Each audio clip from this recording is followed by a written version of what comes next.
Hello, hello, hello, hello, bird nerds. I'm Grant. I'm a bird nerd. Um, and every Monday I do something here on the show. And wow, I can't believe it. That just drove people out. Well, today I'm only here to really talk about whatever you guys want to talk about. Next week, Holly will be back. Next week is Bird Week in Australia. And next week is the beginning of the Aussie Bird Count. But what I wanted to sort of quickly go over today, um, let me just get it up. Where are we? Where are we? New Zealand do a bird count. Canada do a bird count. Excuse me. There are bird counts that happen all over the world, but next Monday is the start of the Aussie Bird Count, and the what you expected or what you should be doing if you want to take part in the Aussie Bird Count is to download the app, and I'll show you that where to get that later. Obviously, in the App Store, AussieBirdCount.org.au is where you can go to find that information. But the New Zealand Bird Count put out their first their first, what do we say, interim the interim results. Now let me just find it. Oh, there we are, results. There we go. Where are we? Sorry for messing around. Welcome to those of you who are here. Where have we got people from? Let me just look. Hello, Facebook. Hello, YouTube. Why don't we do the live thing and stick in the comments where you're from? Just because I'd like to know. And where are we? Here we are, the 2022 count. Sorry, while I'm looking around. Here we go. Results. Oh, they don't have all their panels. Here we are.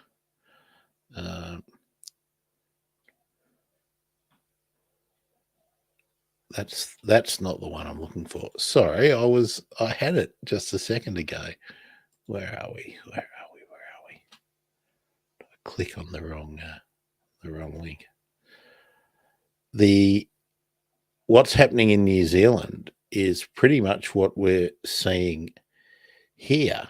Where are we?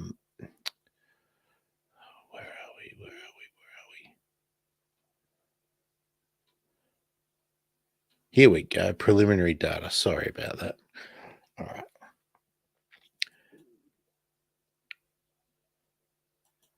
Now, let me just share this one.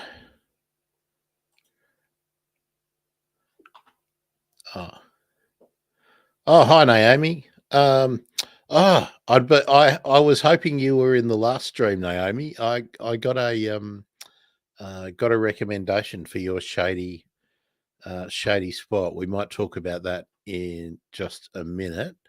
Let me just stop sharing that screen and share this one of what was. Here we are.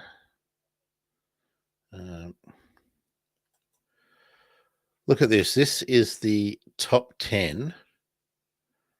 Can you all see that? I'll just put that on full screen. This is the top 10 garden birds that were in the most recent New Zealand birds survey. Number 1, house sparrow. Number 2, the silver eye, the New Zealand silver eye. So they got one native in there. Number 3, blackbird, my nemesis. Any of you who have been following my first seen and heard will know why that is my nemesis. Number 4, starling. Number 5, New Zealand's fantastic honey eater, the tui. Number 6, the New Zealand Fantail. Piwa Kawaka. I'm sure I've done that wrong. Someone can correct me on that. Number 7, Indian Myna, Common Myna. Number 8, Greenfinch. Number 9, Rock Pigeon. Number 10, Song Thrush. That's pretty appalling, basically. I mean, it's and the birds that didn't establish really well here, like the greenfinch and the song thrush, have just gone gangbusters.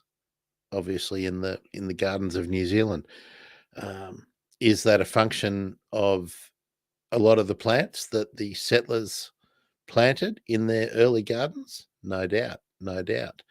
Now, that's the next thing that I wanted to show you from New Zealand. Oh, they have a really great. I'm going to have to go back to the resources.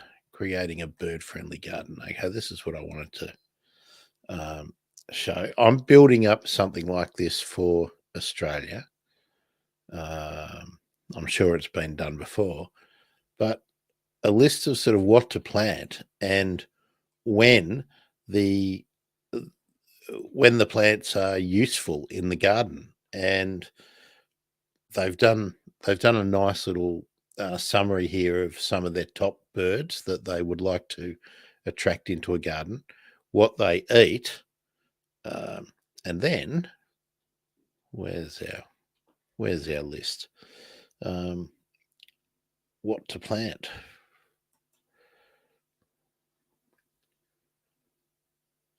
Isn't the tui a great looking bird? Look at that bird. Amazing. Yeah, so keeping down here. A lot of the points that we talked about in earlier streams about where to plant your plants and where to site them so that the birds are safe when they come into the garden, keeping them away from or keeping them away from a direct line of sight for panes of glass so that birds don't see, especially if you've got, sliding doors, big sliding doors, and if you've got a, sight line through the house, they'll think they can take a shortcut and bang into the glass. So you really want to put screening plants like the pittosporums and things like that in the way. You don't want to be having snail bait and things like that, rat poison and whatnot out in your garden. But anyway, that's a whole lot of different issues. But they've got a fantastic list here of the plants to plant. But what I really like, and I've been working on one of these for around the year calendar of flowering trees and shrubs, fruiting trees and shrubs, seeding grasses, so that you cater for the nectar feeders, you cater for the seed eaters, cater for insect eaters, plants that attract butterflies, whatnot. So they've got a terrific little resource. So I'm going to be building one up for us for here in Australia, and we'll also link out to New Zealand. I know the US have Audubon Society have similar lists for all their regions. I'm pretty sure they have similar in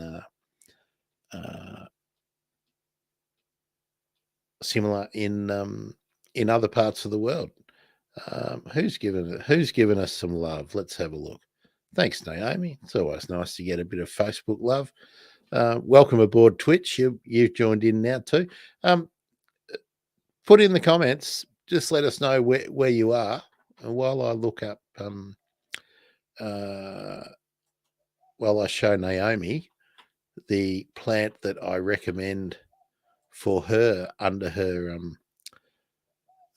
Angophora in the shady spot. Here we are. It's actually, Naomi, it's actually a South African plant. but it does do well in most situations, provided you don't have any frost. Yeah, that's a terrible, terrible picture. Let me get to a better image.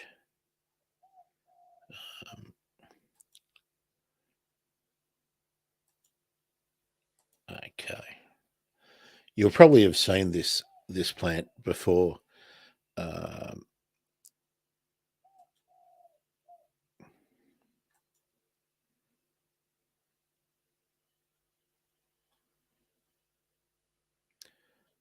Here we are. Here we are. Here we are. All right, Naomi. This is just for you. Can you see that? Clivia miniata. The orange flowers are the standard variety, but it does come in a variety of cultivars with the white and the pale orange. You can see in that picture they're growing near some New Zealand flax, which is the big spiky one up here in the background, and in the far background, the dark New Zealand flax. There's a cordy line behind these araucarias, so they're hoop pines. Cycad here growing next to them. That cycad's getting too much water, so but look at the health of the Clivias. So that would be my suggestion for you, Naomi, to try out. Other than if you want to stick with native, but your garden's not strictly native, so I wouldn't worry about that. I reckon you'll get a good result with these Clivias. The only thing I would say you might need to look out for with them once in a while is some snails tend to like them, but you can see there the blooms are pretty good, pretty gorgeous. Clivia miniata. So you'll be able to find those, or they're called the bush lily. Here's another really nice pic. Let's have a look at that.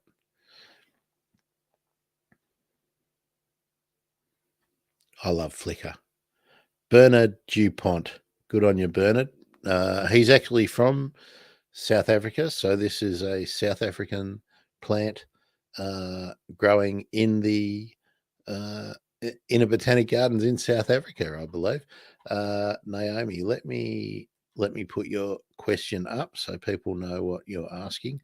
No, they are not anywhere near as vigorous as the agapanthus. Now let me just check. I'll just pull that out of here. Let me just check that it's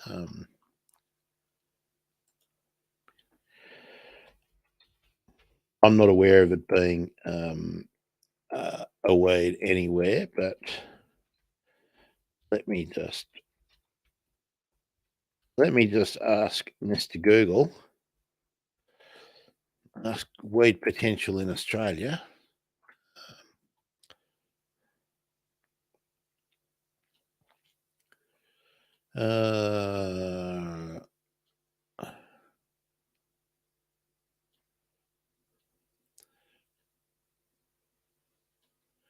Okay, all I'm saying is general stuff about weed potential. Let's have a look at the. Oh, that's the Australian Botanic Gardens. Just having a look.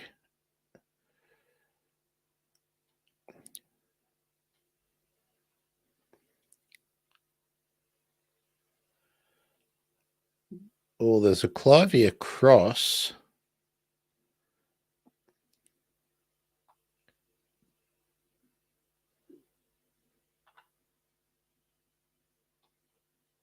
Okay.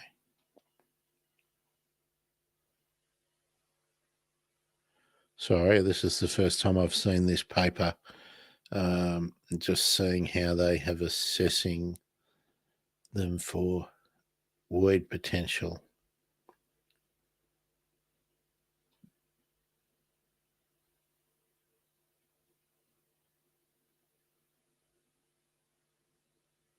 So I'm sure this is riveting viewing.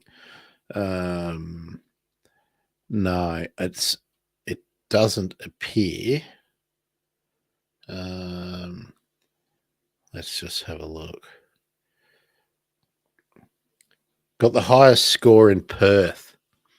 So I would venture. It's the only Clivia on this list, I think. Just going through right to the end.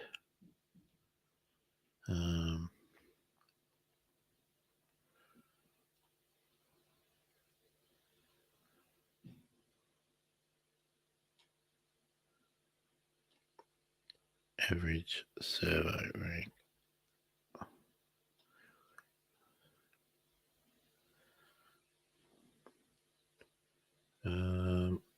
Sorry, going back to the start of that again. Clivia.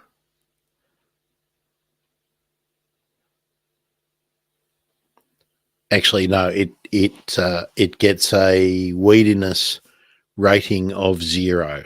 So no, I would confidently say that on the Australia's Botanic Gardens Weed Risk Assessment Procedure, which was published in Plant Protection Quarterly in 2008, and all the botanic gardens around the country, or all the capital botanic gardens around the country, took part, and the Cooperative Research Centre for Australian Weed Management. No. So I would confidently say that. Okay, snails. Well, that's good. If you've got birds taking control of your snails, that's a good thing. Yeah. So there we are, Naomi. That's my tip for that. So, okay. I didn't prepare anything today because it's we're coming up to Bird Week next week. Holly's back next Monday, so we will be talking about the Australian Bird Count. But let me just get their website up.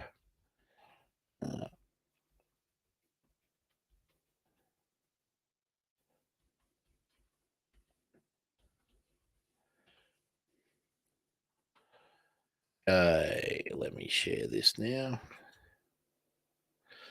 Aussie Bird Count, 17th to the 23rd of October. So that's six odd days away. So it's really simple. What you do is you spend 20 minutes each day and you add on the app, which you can get through this site. Here's how you register.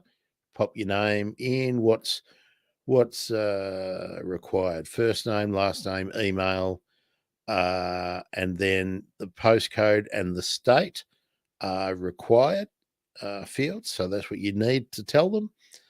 And then all you need to do is go to the same patch every day for 20 minutes. Try and go in about the same time each day, and just record the birds that you see, not only the species but also the numbers that you see.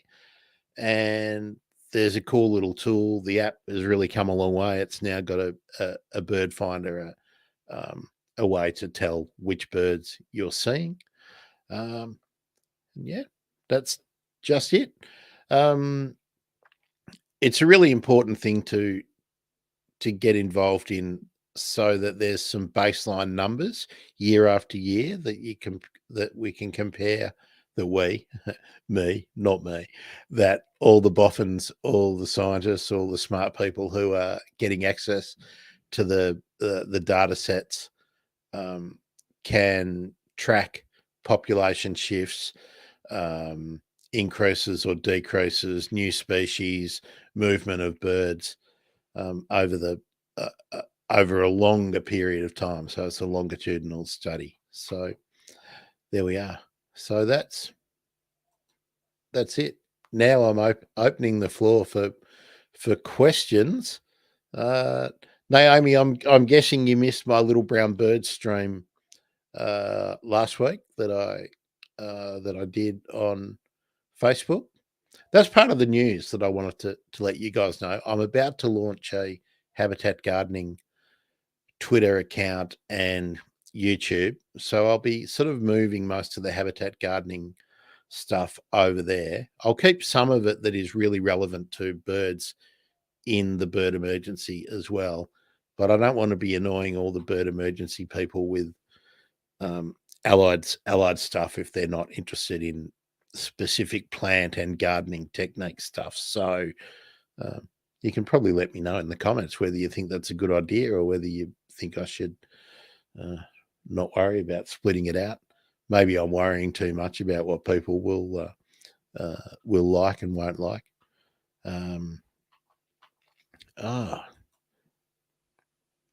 Well, if you've got any, I talked about a whole lot of plants that I liked for little brown birds. Do you want me to run through a few of those, Naomi? I think I've still got the yeah, I've still got most of the slides up here. I can I've got this one. What about, there we are. Do you know that little brown bird? Guesses for that little brown bird? Okay. All right, Naomi, I'll run through a few of them. Anybody else got some comments or questions while we're coming through? Okay, Naomi, there's a couple of acacias which I think are really great.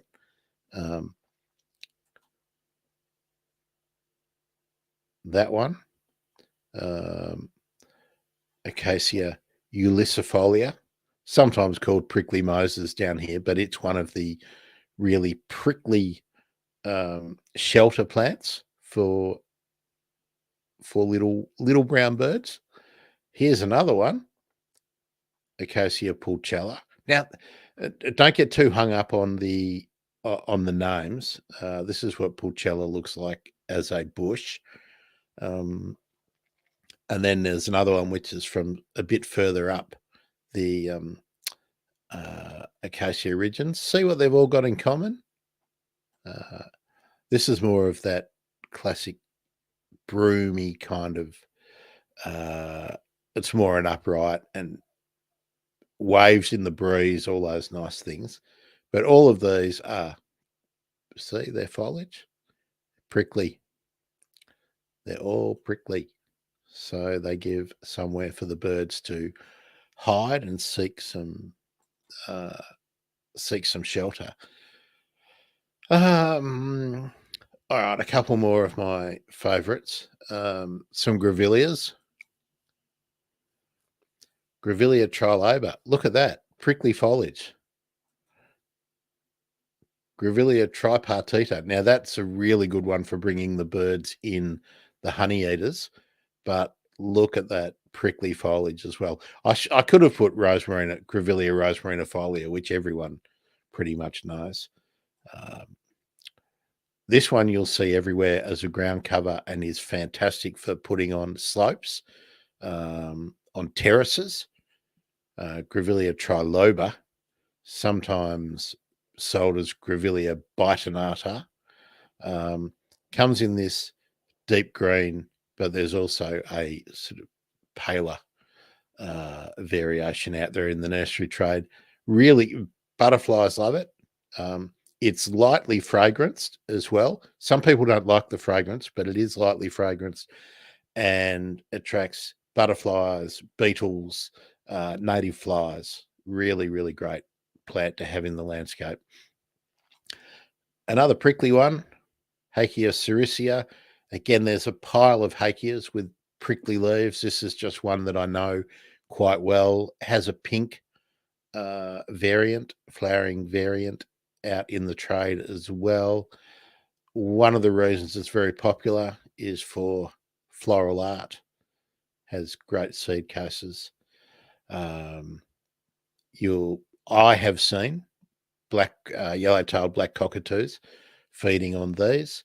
I've also seen once they open after fire, but they will also open after a really, really intense heat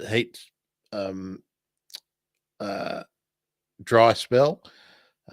What was I going to say? Heat wave. That's the word I'm looking for.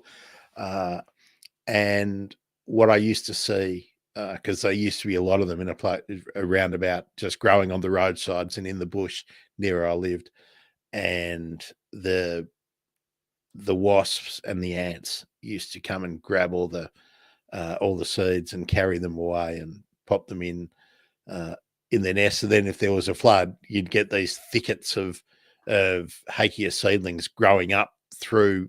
They've germinated in the nest and then grow out through there. So you get these incredibly dense patches of shrubbery, but really, really, really good. A couple of more. I wanted to put a callistemon in there. This is a West Australian callistemon pachyphilus, variety viridis meaning green.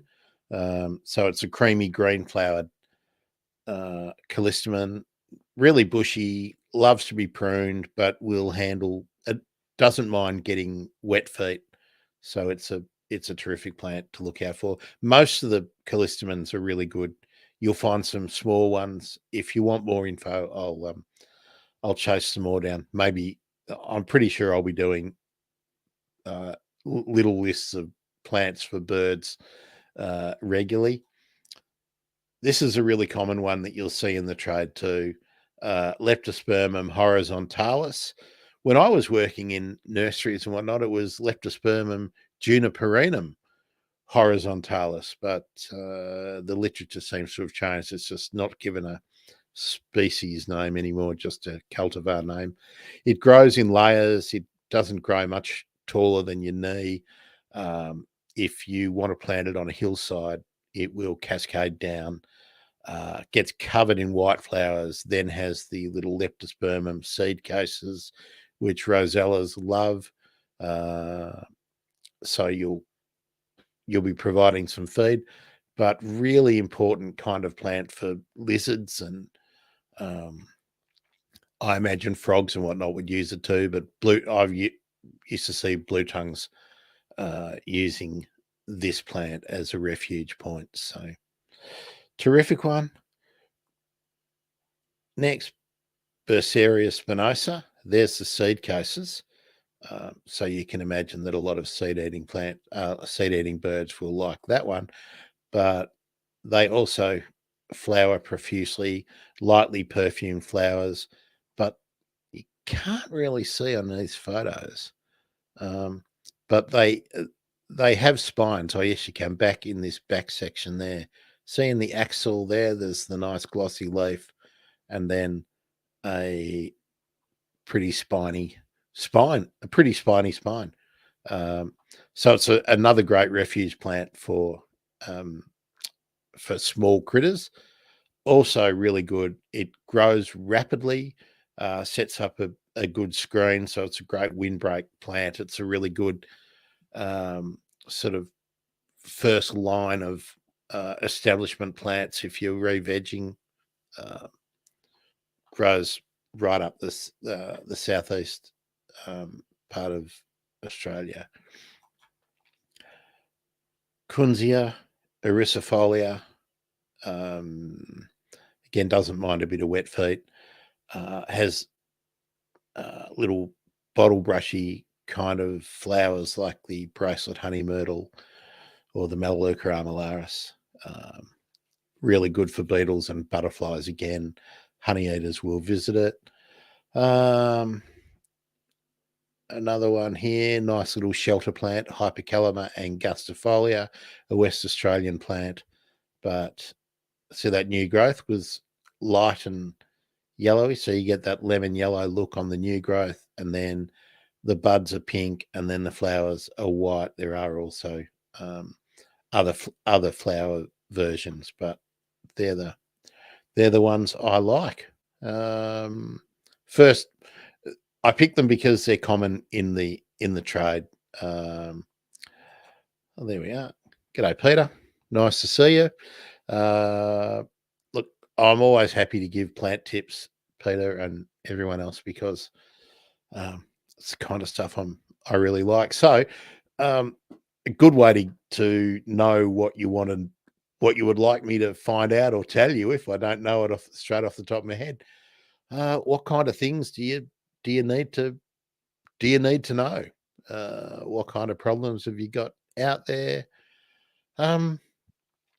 Naomi, refresh my memory. What was I going to tell you about thornbills? Uh, I think I was just going to find you some plants that thornbills like, and I think I just found a whole stack of them. Did I do my job? You got any questions, Peter?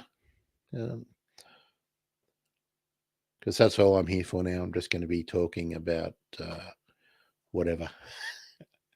I can probably drop that picture off there now. I'll give a plug too. I don't know if any of you saw on Friday, it must have been the repeat of the previous week's Gardening Australia, but it had a segment about a guy in where was it? In the northern suburbs of Melbourne, who had planted just bird attracting, and his main thing was butterfly attracting plants in his garden. And he'd had some amazing birds turn up in his it was in Reservoir. So if anyone knows Melbourne, in Reservoir, which is pretty suburban, it's a lot like where I live. Amazing. So that's well. There we are. Yeah, Naomi. Look, I'll hold it back until I've actually got the artwork and everything done for the habitat gardening channel. But you'll find it on YouTube, and I'll also have a Twitter for it. I mean, what do you guys think about yeah, Peter, yeah, sorry. Well, Peter, did you check out the list at Wild Tech? I think you were on when I recommended Wild Tech as a good place to get tube stock. Let me know, did you check them out? I've lined up for the habitat gardening show. What am I calling it? Habitat gardening with Grant. I think I went for really amazing title. I've got some interviews lined up with nurseries that I know well, and from all the capital cities and a lot of the regional centres, both growers and retail nurseries, talking about pretty much their top 5. Like the if you could only buy 5 plants to put in your garden, what would they be? If only 5 species. If I told you could only buy 5 species, what would it be? So we'll be talking about how best to use them. And of course, I'm not saying to limit any of you to 5 species. It's just a nice way to start it off, and it means I can have a list, and it's easy to make a video for the YouTube, right? But what I'd also like to do is just answer specific questions you've got. I'll be doing things like, as well, how to increase your success rate in using containers, talking about the kind of mediums that I think, or soil, dirt, that are good for certain types of plants, also feeding regimes, just basically putting my horticulture hat on. So while you've got me here, where have we got people on from at the moment? Oh, all the platforms. Okay. So from any of them, if you've got a question, Fire one at me. I don't mind having homework too. But usually if it's native stuff, I can generally sort it out. Naomi, you've got the Angophoras going at the moment. I wanted to know if they were flowering up your way, especially with all the rain and everything you had. How are they looking?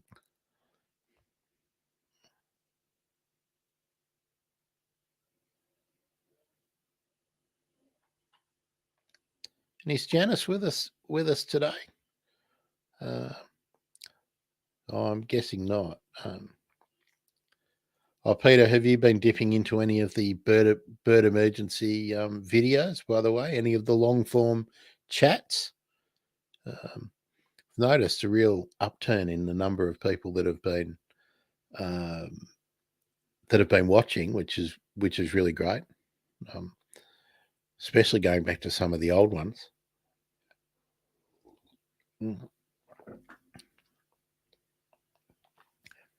Oh, come on, Naomi. I'm expecting more questions from you.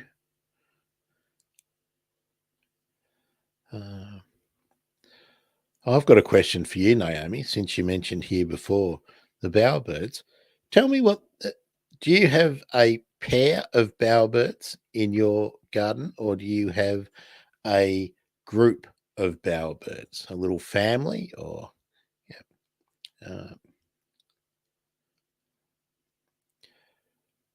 okay, well, let's keep talking birds. Yes, the Angophora is flowering.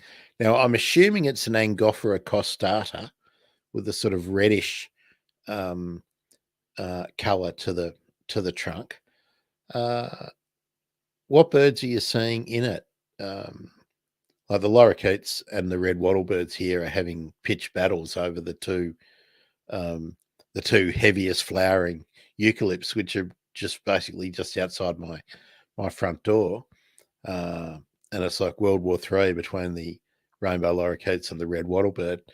And the little wattlebirds and the other honey eaters are moving sort of further up the park to the less floriferous, where there's a lot less nectar. What are you getting visiting your Angophora? And if you don't know, the Angophora is really closely related to the eucalypts, but it's not a eucalypt. It's its own genus. And actually, when we say eucalypts, a lot of the things that we talk about as eucalypts, the flowering gums, are generally called Corimbia nowadays. Thanks, Naomi. So what have you got? You got a group of bowerbirds, female and immature males abundant. And so, yeah, I don't know a lot about how bowerbirds operate, how the satin bowerbirds operate. So the males definitely have territories. Do you have, like, if you've got two males, you have two mature females, or if you got matures that females that are not breeding? Or, like, I would have thought that the female bowerbirds would also be maintaining the territories. We'll have to look that one up. I wonder who the bowerbird expert is in let me, that's something I can't resist Googling.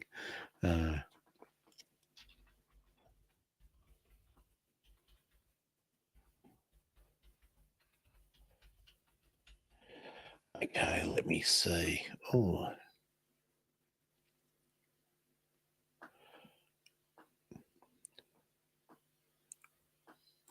there's a lot about the value of objects. Just seeing if any of my favourite scientisty people have published any of those. No, they're all new people. Problem-solving abilities, complex relationships. Here we go, 2011. Complex relationships between multiple measures of cognitive ability and male mating success. Parasites, bower destruction, female choice of parasite-free male bower. Oh, that sounds like there's a whole lot of sounds like the health of the male is what they are into. That's interesting. You got me all interested now, Naomi. Thanks for that. I'll be looking up bowerbirds later. Let me look up bowerbird.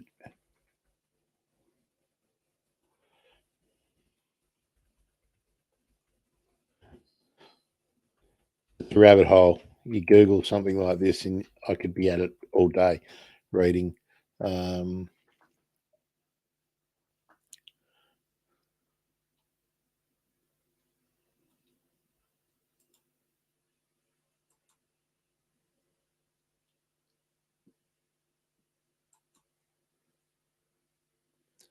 don't necessarily want that to be in Google Scholar, do I? So let me go out here.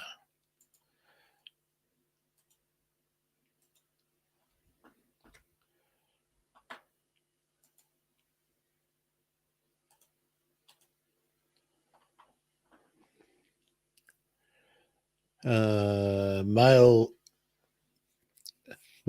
mature satin bowerbirds are mostly solitary, but the green birds are often seen in groups or quite large flocks. In winter, they move to open country, and at this time, the males may join the green bird flocks. Okay, so they're not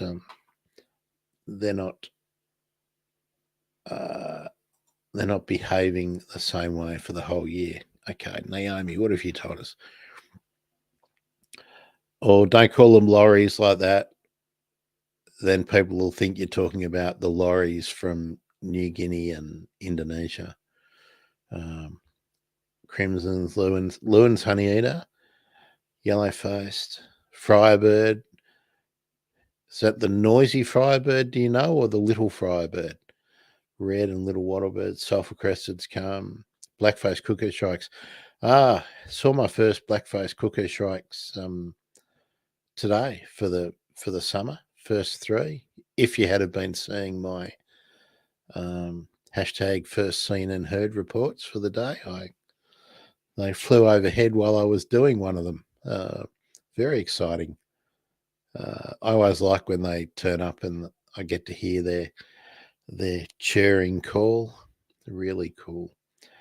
Yeah, immatures are very hard to tell. I will agree with you there.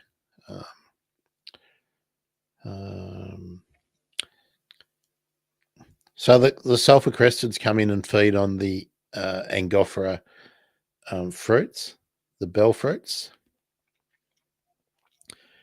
The cuckoo shrikes are gleaning insects from them. That's really good.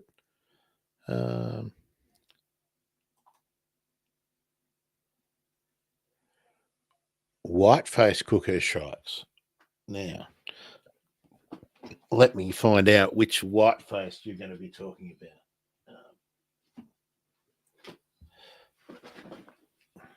I'd be thinking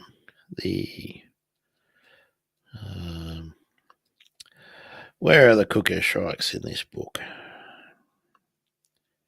Be close to here, I would say. Here we go. Okay, cuckoo shrikes. Referring to the Australian Bird Guide.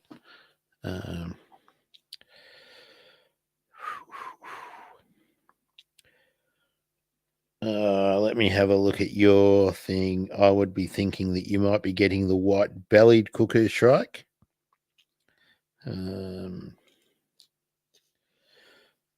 But the white-bellied, generally, the immatures have a white face. Oh, there's a light morph. That's interesting. It's interesting. I reckon, Naomi, I don't think you're getting the ground cuckoo shrike at your place. Possibly you would be seeing the varied triller, which do look like cuckoo shrikes. But if it's basically a grey bird, I'm going to guess that you're seeing the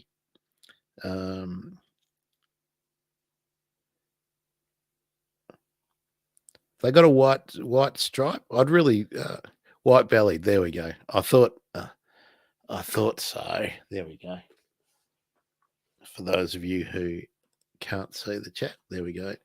Yes, Naomi, you get forgiven about lorikeets, but yeah, lories are a different, related, but a different bird. Or Laurie, and yeah, white bellied. Yeah, I thought that's what you would have, not a white face, because I didn't know the white faced. You've taught me something. There we go. Tell me, Naomi, again, let's talk about bird behavior. When you've got the yellow-faced honeyeaters, the Lewins, uh, uh,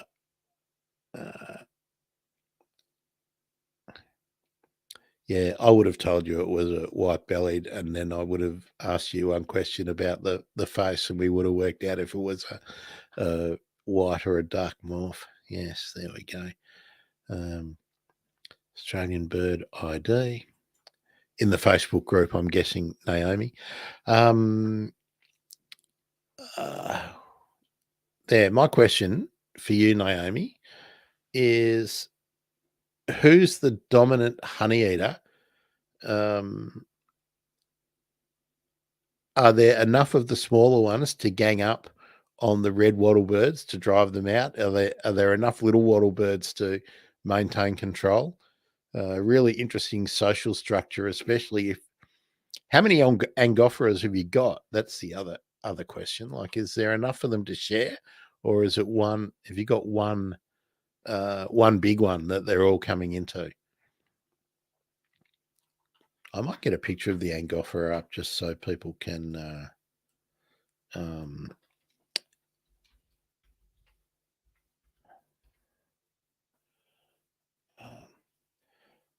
yeah, there's a couple of Angophoras, so I'd like to know which one you've got. I'm going to go with Angophora costata because that's the most common. Let me get some images up of that. Okay, here's a good one.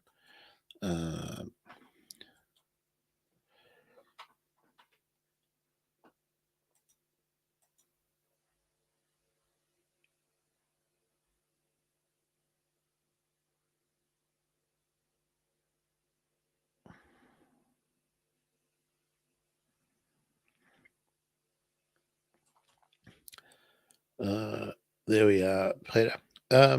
Feel free to just ask questions, Peter, and I'll answer as best I can. I know it can be a bit of a trouble going back and seeing what's what in the live feed, and I'm probably going a bit too fast. But yeah, if there's something you want to know in particular, just ask away. All right. So that Naomi is telling us that she's got one big one in the garden and some growing in the native national park.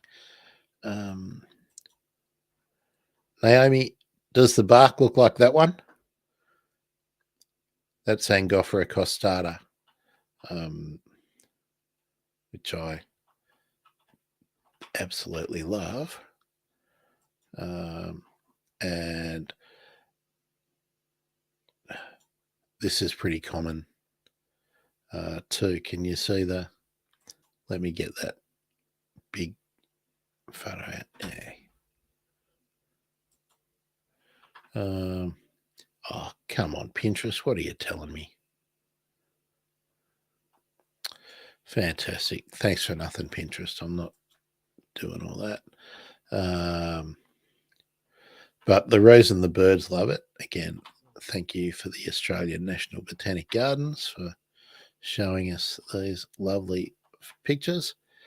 That's why the birds love them. The nectar feeders are in there, and they're so similar to eucalypts that they get called gums as well, don't they? Yeah, cool. Oh, we got some new people into the stream. Hello, more YouTube. Nice to see you. Thanks for joining us. If you've got a question, just stick it in the comments, and we'll have a crack and see what we can find out for you. Yeah, is that the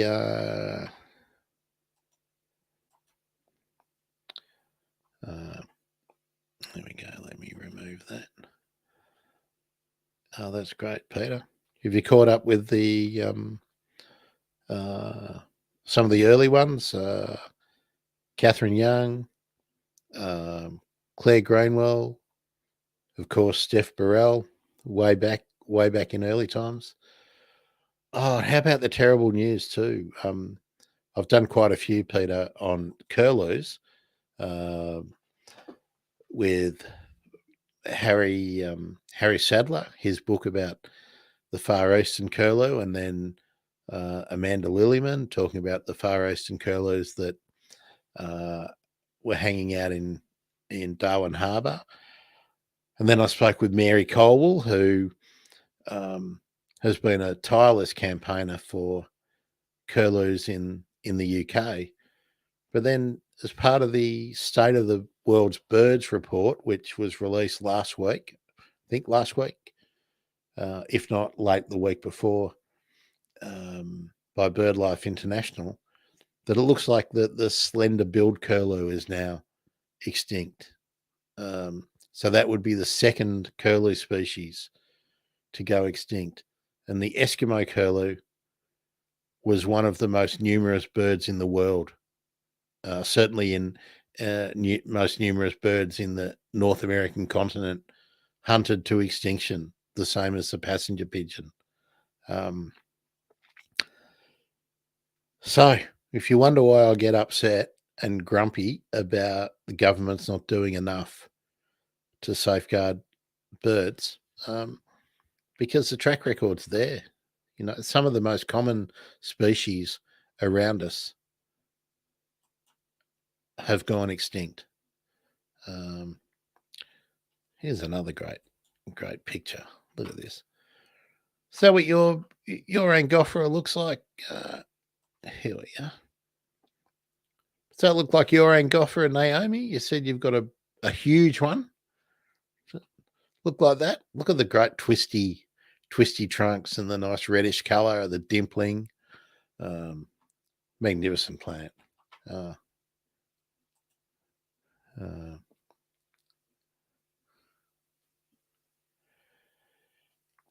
Yeah, it's terrible about the slender-billed curlew. Yeah, so okay, so well, there we go. I would say you have got an Angophora costata, would be my guess. Yeah, oh look, I'm showing off the bottom part of that screen as well. Okay, well, geez, I can't believe I didn't think we'd have anywhere near an hour to fill today, but we've almost got there. Any other questions or comments? We'll go into. I'll start playing wrapping up music. I've got my artificial hollows backdrop up today too, because we're going to be doing some more artificial hollows. I've haven't lined up the date, but I want to, instead of going over the ground we've already talked about with artificial hollows in the earlier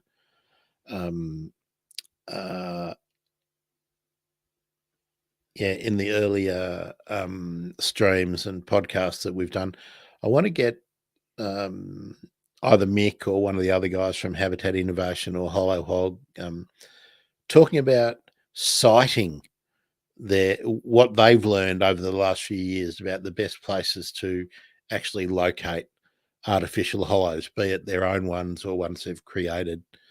Chainsaw cuts in trees. There's so many ways to create artificial hollows now. But if you've purchased a nest box or a artificial hollow of whatever type, what's the best way to attach them, and then what's the best position to attach them? So that will be something that we'll be chasing up.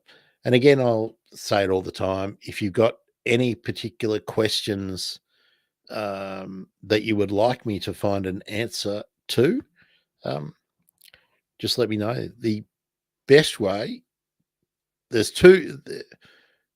the best ways to make sure I get your messages quickly is Twitter, and that's my Twitter on the screen at Bird Emergency, because I'm on that all the time. The other way is for you go to the website, thebirdemergency.com, where everything is. It's growing a bit. Now, Naomi, I don't think you can't upload a pic here unless. But what you could do, you could message it to me on Facebook or on Twitter, and I can bring it up that way. Just tell me which way you're doing it, and I will. I'll bring it up. Yeah. So that was what I was in the middle of.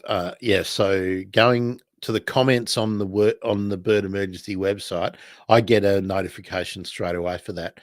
The YouTube and Facebook notifications about comments are really slow. I don't get them as quick as I would like, and I'm not in those comments all the time. So yeah. Now, Naomi, I'm just going to my messages on Twitter, just in case you're sending me something there.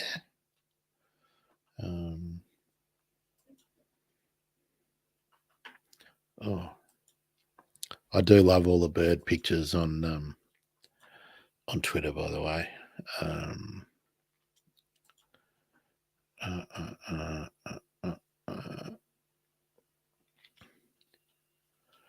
Yeah, I'm pretty active on the Twitter.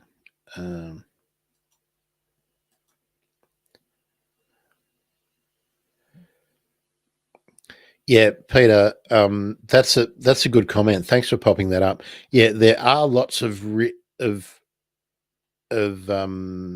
different bird boxes out there. I'd be interested in what you think is expensive. I'm a big rat for trying to build your own as well, if you can.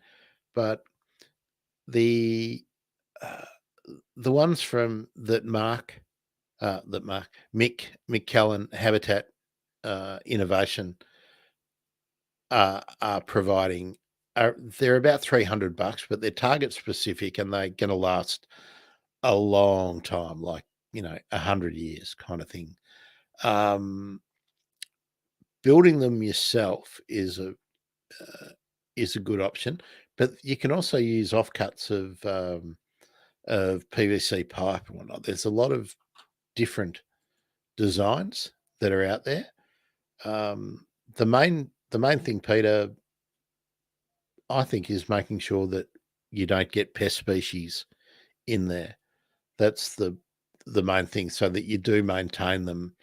So sighting them means it needs to be in a spot where you can get up every now and then and either remove a feral species if they've got in there. One of the reasons I really like what Mick has been doing with the habitat innovation is that they've developed an insert like for each entrance, so that you can exclude birds that you are not targeting.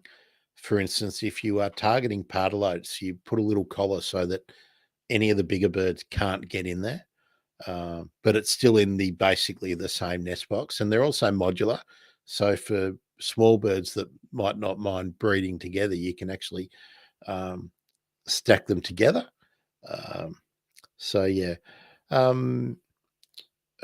Peter, any particular questions? And how about I can approach the right people with specific questions and make sure we get them answered in that stream. And while I've got you too, all of you, let me know, Naomi. Let me know.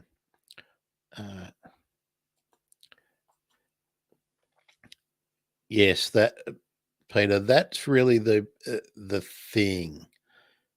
If you want to get them high up in the tree, you really need to employ an arborist to do it. And that's why how to site them and how to locate them, you need to do the homework, I think, first, and then get a quote from someone so that you would know what it was going to cost. It's a costly exercise. I mean, I'd be thinking it's probably each box is going to cost something in the region of $300 or $400 minimum just to get up in the tree, and then it's got to be maintained, which is why this whole idea of knocking down old trees is so dumb, because of the costs involved in providing one piece of shelter or habitat for those for the animals or birds that require it. And when you think that each tree might have many, many, many, here we are. Great, Naomi, you sent me a message. Great. Let me see how you sent that. Okay, so you sent that to the Facebook. All right. Bear with me, folks. We're going to get Naomi's picture up here while I just get into my Facebook, which I only ever go to do anything that is birdie. Okay. Where did you send it to me, Naomi? You sent it to me in Messenger, didn't you? Let me get in here.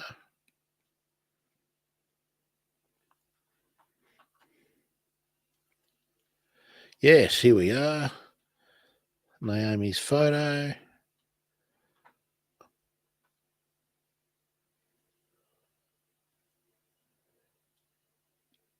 You've been blocked by Facebook?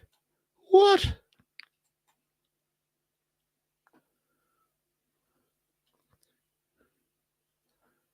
What have we got here?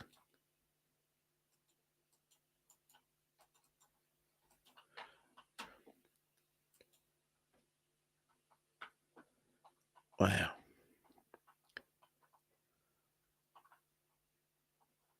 Gee. Okay. Well, on the picture, I can just see me, and Naomi said she's been blocked by Facebook. That's appalling. Gee. Shared photos. Looks like I've been blocked by Facebook now. No, not blocked. I just can't get into anything. Shared photos.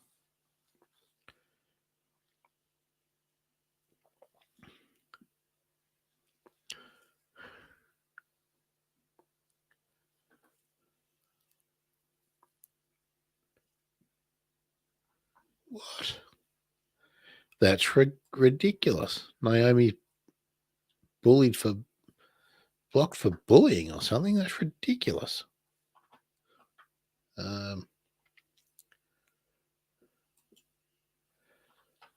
Sorry, I'm just checking out.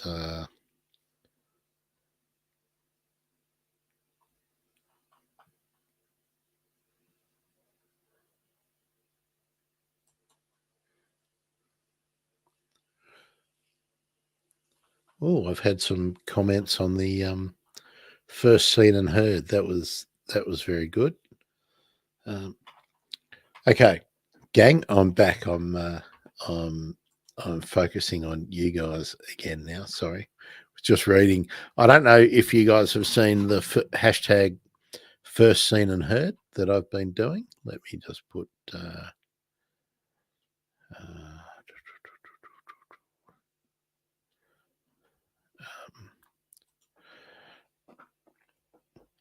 me put that up on a banner. So you can join in if you would like to.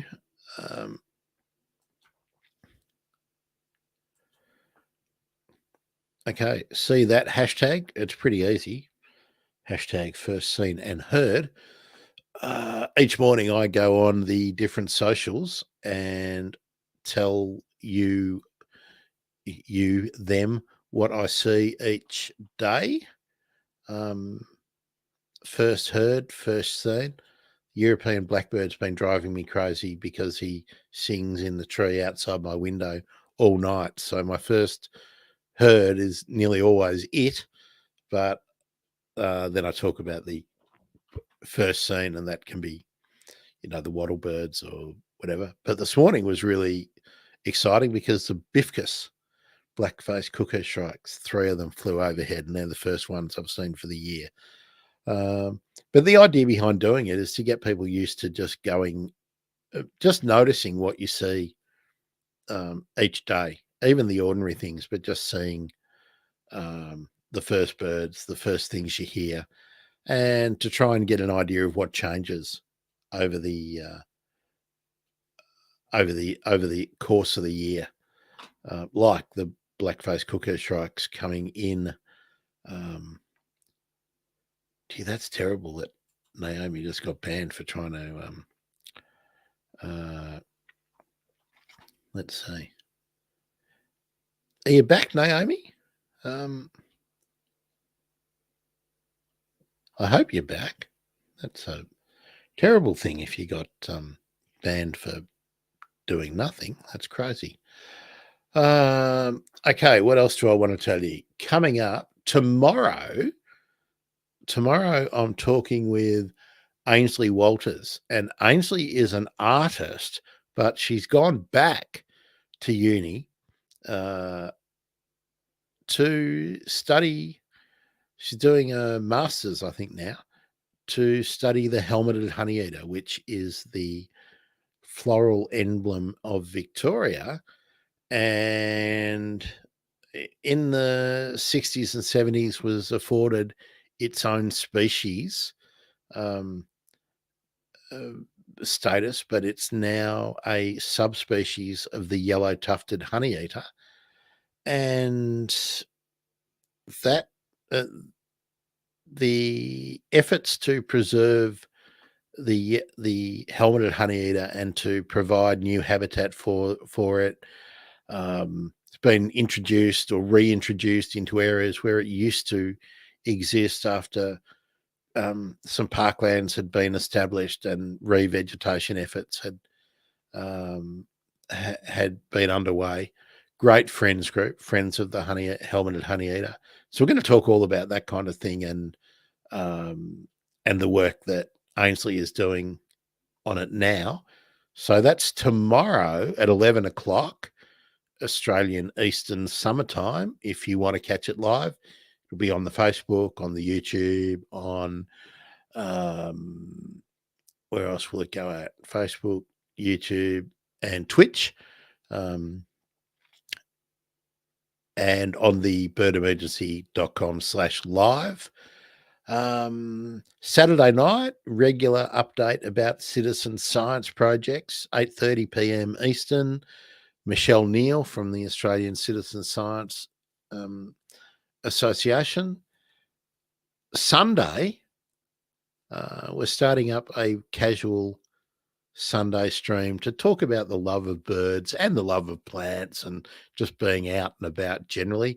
Rob Ashworth, who I spoke with for the Red Rump project, is coming back on to talk on the Sunday session, 1 o'clock Eastern on Sunday. And we're just going to talk pretty much about how he's found. He was working in nurseries before he went to do science at uni and has become a bird nerd. So we're going to talk about the kind of differences in plants and gardens and bird life between the two cities, and just that, just why watching birds is so much fun. And next Monday at midday, in this slot. Holly is back. Yes, Holly is back on Monday the 17th at the start of Bird Week. So we will again be plugging the bird count. And then the following Monday at 11 o'clock, so it'll be a little bit earlier on the 24th, I'm speaking with Joanne Potts, and we're going to be talking about how statistics are collected and used and interpreted in conservation. So I was interested in how a lot of statistics get thrown around. We're going to talk about what's a significant statistic. So we're going to try and make something that people might think is really boring into a lot of fun. So that's then, and then coming up later, I've got some good ones in November. We're going to be talking about the Plains Wanderer, captive breedings and releases with Bush Heritage Australia. And then on the 14th of November, which is a Monday, it'll be at 2 o'clock Eastern, speaking with Sarah Comer from the Department of Conservation. I can't remember the whole exactly what they call it in Western Australia. I'll know it off by heart by then. But Sarah's been working with the Western ground parrot, the noisy scrub bird, Western bristlebird,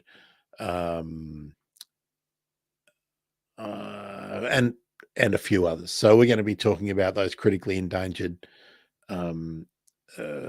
birds from that southwest corner of Western Australia, and probably going over some of the old ground, like the threats of bushfire, the threats of development, habitat clearing for those species, and of course, feral cats. And if you haven't, Peter, this is one for you. If you haven't checked out the feral cat episode with Judy Dunlop in Western Australia,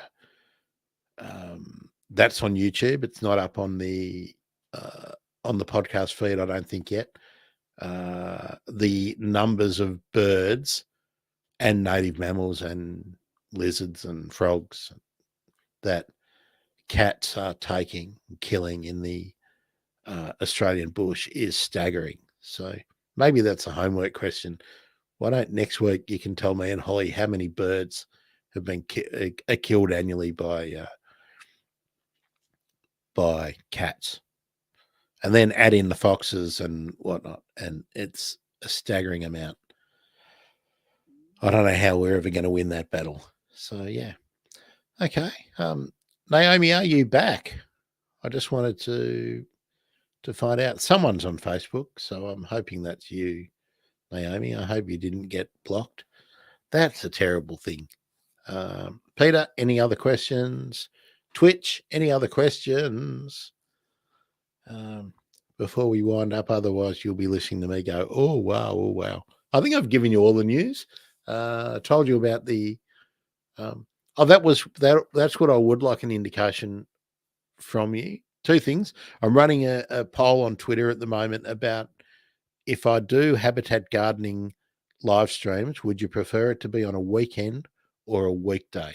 What's easier for you? My initial thought was that I could do it maybe on a Saturday morning before everyone goes off to get their Bunnings sausage and goes off to the nursery or to buy their fertilizer or the potting mix or whatever on the weekend. So you could watch Gardening Australia on maybe Friday night, watch the replay,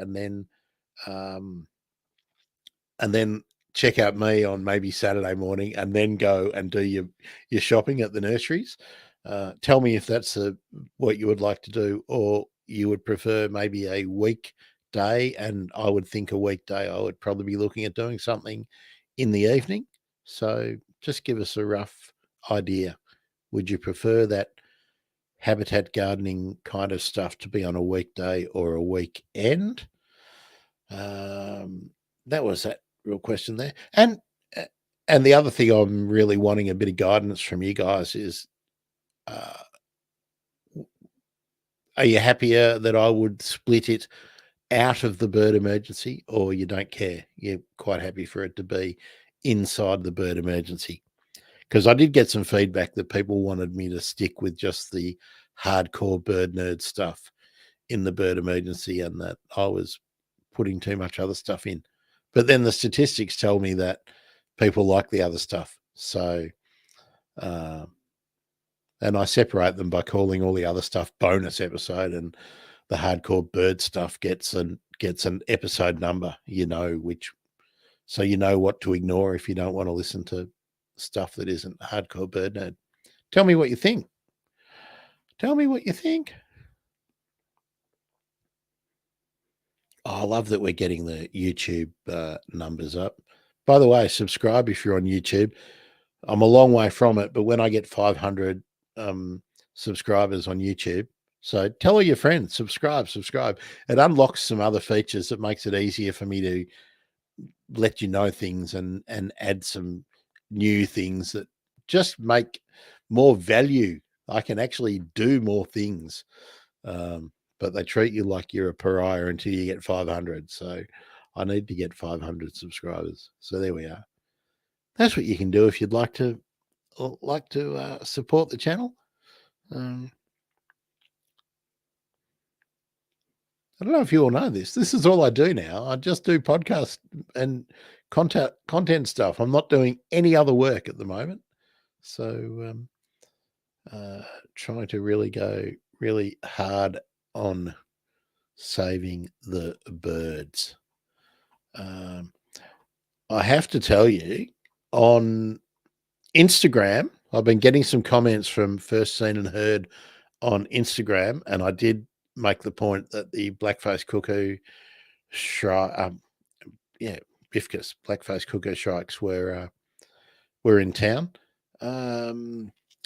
Regular Wildcat told me the first heard today. How cool is this? First heard, channel-billed cuckoo, first seen, noisy firebird. How cool is that, right? And then Brad Wadeson, he's on the Sunshine Coast. Channel-billed cuckoo have arrived on the Sunshine Coast. First heard a fortnight ago, again yesterday, and fledgling magpies and noisy miners out there enjoying the rain. So the reason I do the first seen and heard is to get an idea of what people are commonly saying. Channel-billed cuckoo. How cool is that? Oh, only ever seen them once. Saw them just out of Mildura. Amazing birds. Actually, first time I ever saw a yellow rosella was the day I saw the channel-billed cuckoo, and the first time, this is when I was a kid too, first time I ever saw the blue-faced honeyeater. So that was a massive day for a bird nerd kid. Okay, I'm just rambling. I've finished everything I want to say. Any other questions? We're going to be gone. Oh my God, I rambled for 20 minutes with that stuff there.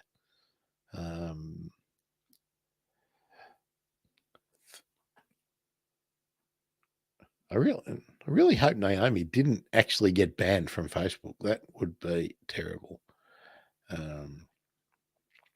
She's still showing up in here. Really cool, and I'm really enjoying it. I've been getting some nice comments on the Instagram and the Facebook, but I don't get those notifications as quickly as all the others.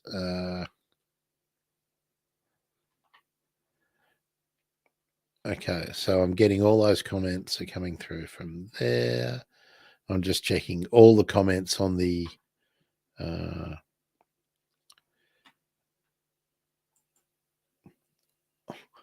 all the comments I get on these.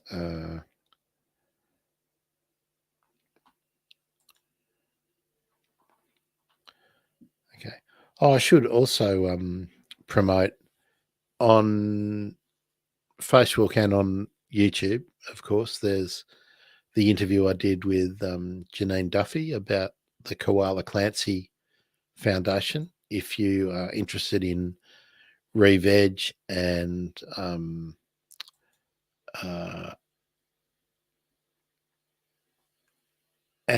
preserving koalas, that was a really fun interview. What have we got here? Most relevant.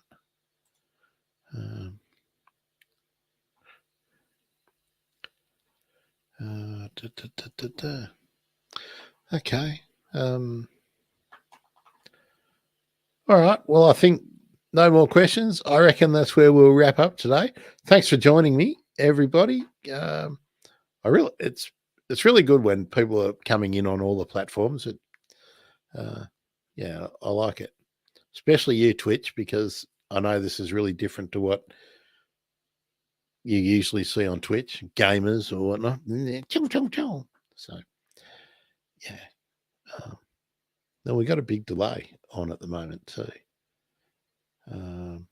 Hopefully that's not too out of whack, but yeah, that is. I'm noticing the delay there on the video. Anyway, last call. We're going to do last call for questions before we go. Peter, if you've got any specific plant questions that you want me to go over before you hit the nursery, you can hit me up on Twitter at Bird Emergency, or leave a comment on the website, or if you can't get off YouTube, leave a comment in the YouTube somewhere, and I will go and check before your next buying spree at the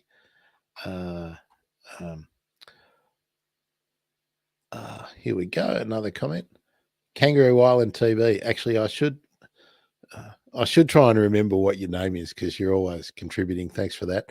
Are blackbirds bad? Well, okay. Blackbirds are invasive in that they're introduced and they dominate a certain niche in suburban backyards. Good on you, Stan. All right. Thanks, Stan. I'll try and remember that. Just so you know what we're talking about. Yeah. Are blackbirds bad?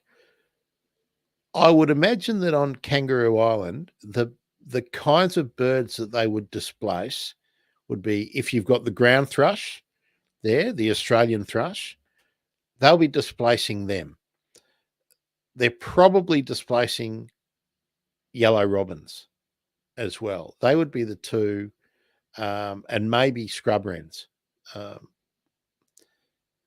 If you don't have anything else, like here where I am, I'm quite happy that there are at least birds around, that the blackbirds are here. But all the plantings in these old suburban gardens from the 60s, 70s, 80s are, privets and viburnums and things like that, which encourage those birds. Are they bad? No, they're not inherently bad, but they are an invasive species and they are pushing other birds out. So my thought is it's better to have some birds than no birds, but I do not want. I would prefer we had other birds.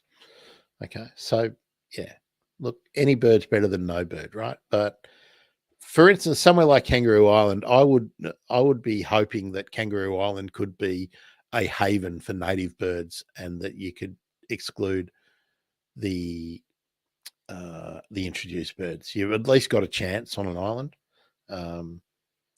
There's no chance of getting rid of them here. I wouldn't have thought.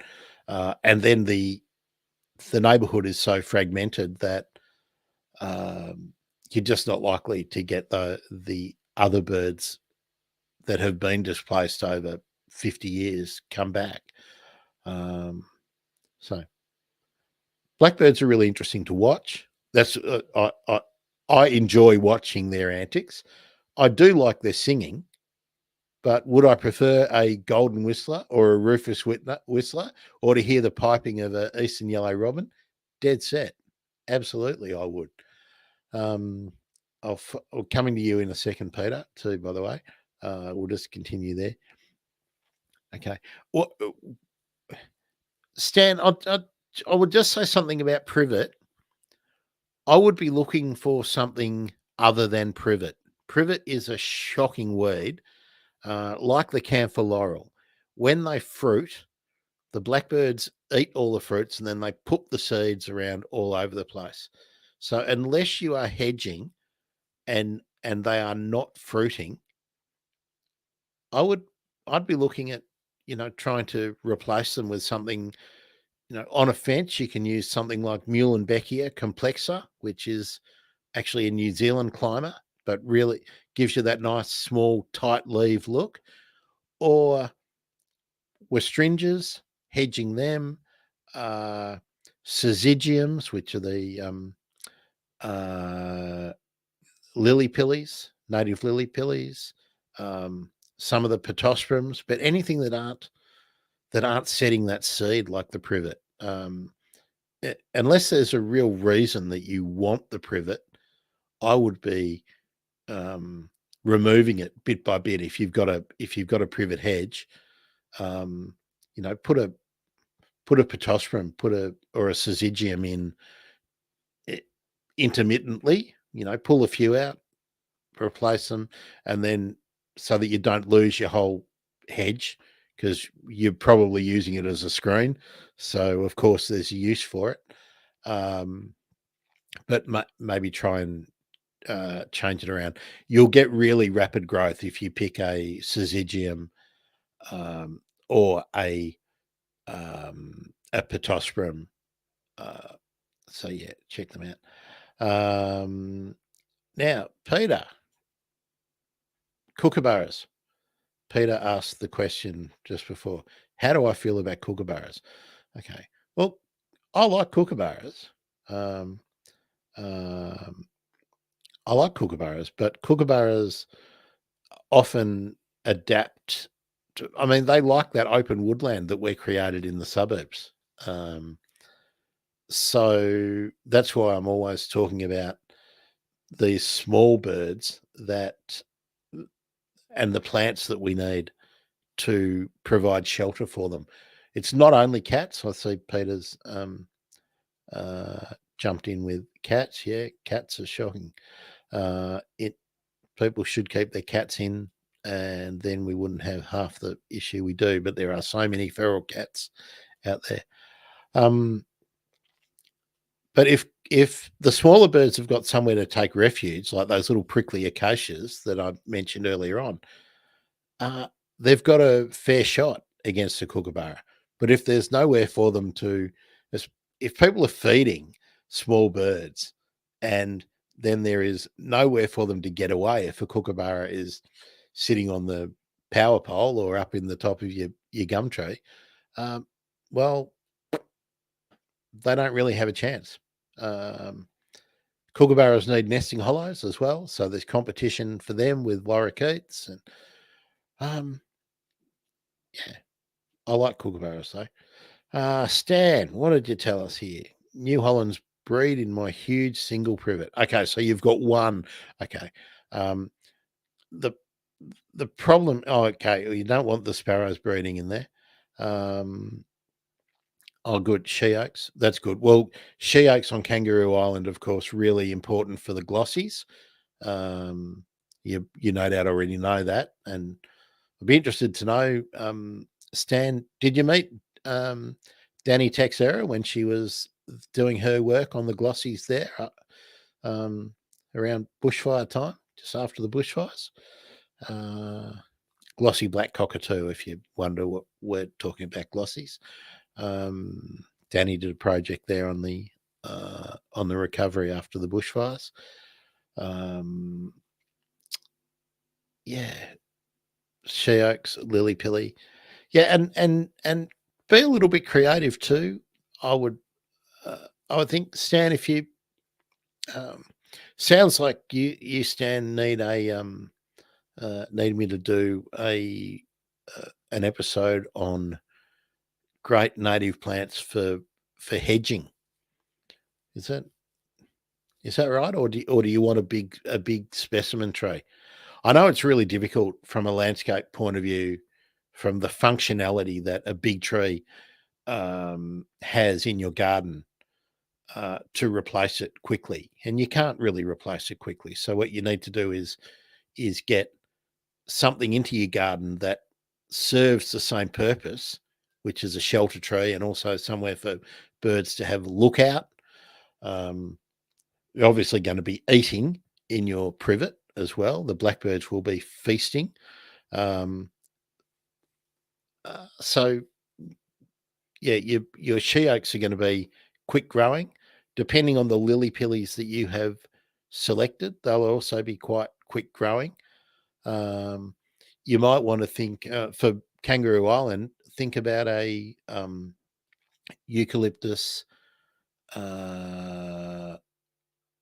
leucoxylon megalocarpa, variety or subspecies megalocarpa.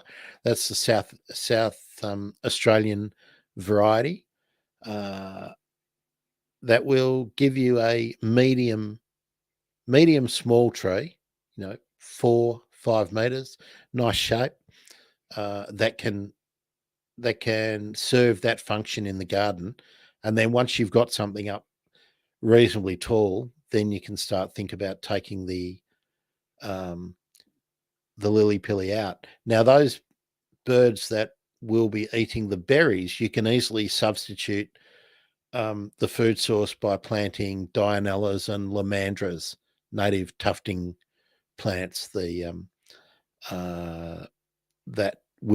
that have berry fruits. Things like Balladiera is a little light creeper. Glycine is also a light creeper that is, you'll find an indigenous species that do have the little fruits. The Balladiera is also known as the kangaroo berry. So there's so many options out there. What do we got?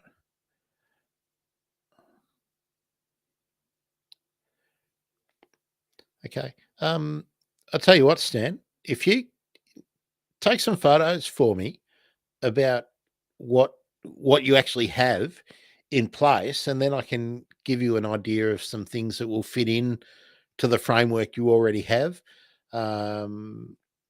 Sometimes you get sort of advice from a planting guide, a list of plants. Well, that doesn't really help you if you don't know what their function is in the existing structure. And I'm a great believer of, most people have got the backbone of a really good wildlife garden around them. They just don't really know it.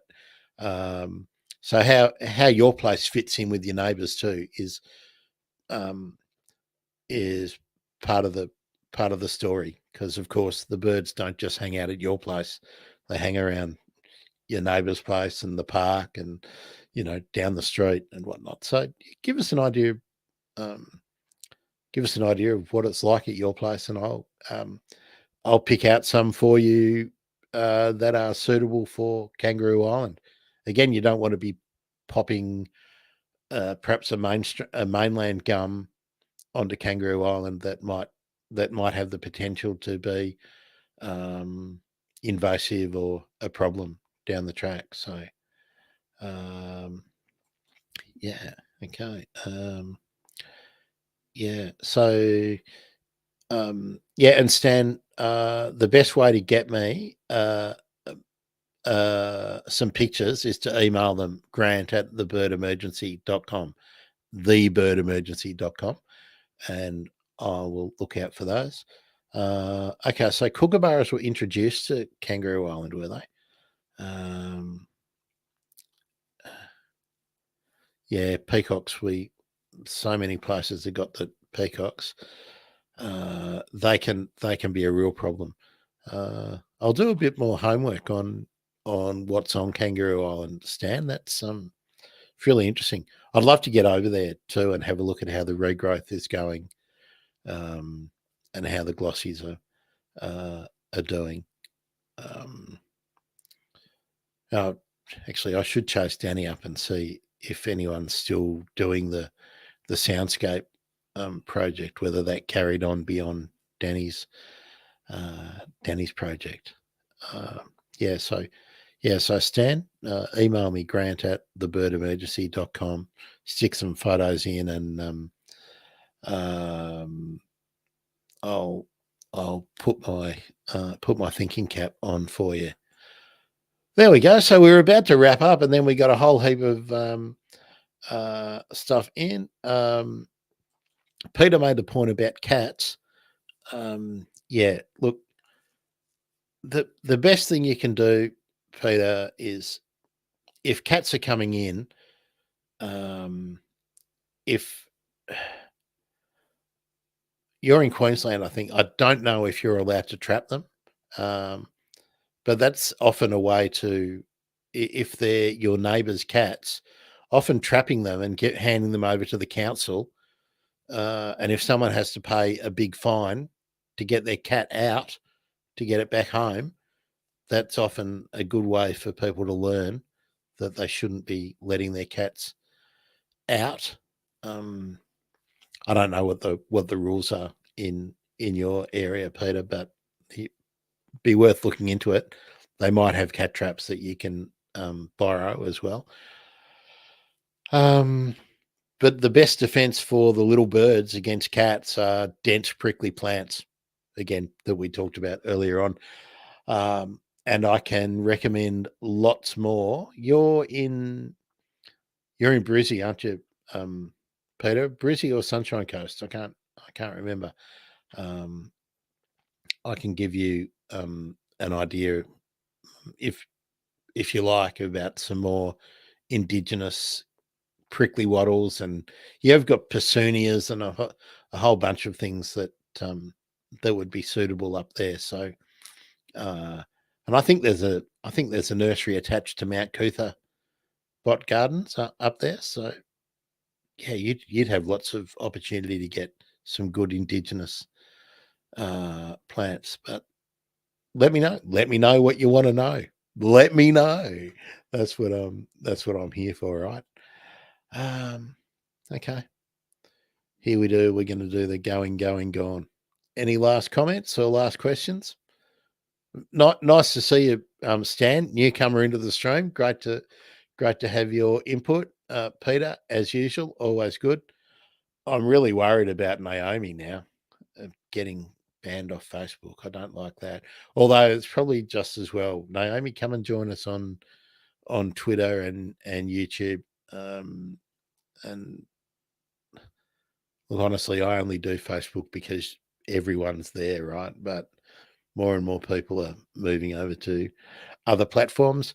I'm thinking of working out streaming into Twitter coming up, and if Elon Musk actually does buy Twitter, I'll be moving onto Mastodon, and I'll be doing a lot more on YouTube rather than Twitter as well. So if you can get us to 500 subscribers and I get access to the community tab functions and everything, I won't need Twitter as a way to communicate, because I don't really want to. But if Donald Trump's ever back on Twitter, God, how terrible will that be? All right. Thanks again, Stan, Peter, Naomi. That was everyone who identified themselves. Yes. Thank you. Naomi, don't forget, go and find a Clivia. And for everyone else, thanks. It's been great. I love these live streams. See you next Monday with Holly. And in between, Ainsley Waters tomorrow, Helmeted Honeyeaters, 11 o'clock, 8:30 p.m. Saturday night. Citizen Science Update. We'll be talking about some more great citizen science projects and the Great Southern BioBlitz, which is coming up. And I'll probably be going live in between with some more habitat news, but I'll promote that on Twitter and on the website. There we go. Good on you, Stan. Nice to see you. I'll be checking out Kangaroo Island TV on the YouTube as well. Thanks, everyone. See ya.